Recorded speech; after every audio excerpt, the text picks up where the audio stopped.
మీకు తెలుసా, పుట్టినరోజు అంటే పుట్టినరోజు జరుపుకునే వాళ్ళదే ప్రత్యేకమైన రోజు.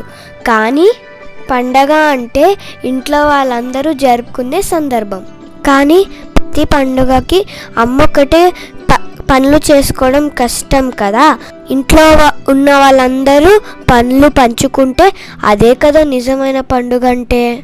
నేనైతే నా వంతు పనులన్నీ చేసేసాను. ఇంట్లో పూజ చేసి గుడికి వెళ్ళి వచ్చి ముందుగా నేను ఉగాది పచ్చడి తిన్నాను. అదే ముఖ్యం కదా. తర్వాత మా అమ్మ చేసిన ప్రసాదాలన్నీ తిన్నాను. మీరందరూ మీ పండుగని ఎలా జరుపుకున్నారు? ఈ ఉగాదికి మీకు మీ కుటుంబ సభ్యులకు మంచి ఆరోగ్యం, సంపద ఉండాలని కోరుకుంటూ మీ అందరికీ శ్రీ క్రోధినామ సంవత్సర ఉగాది శుభాకాంక్షలు.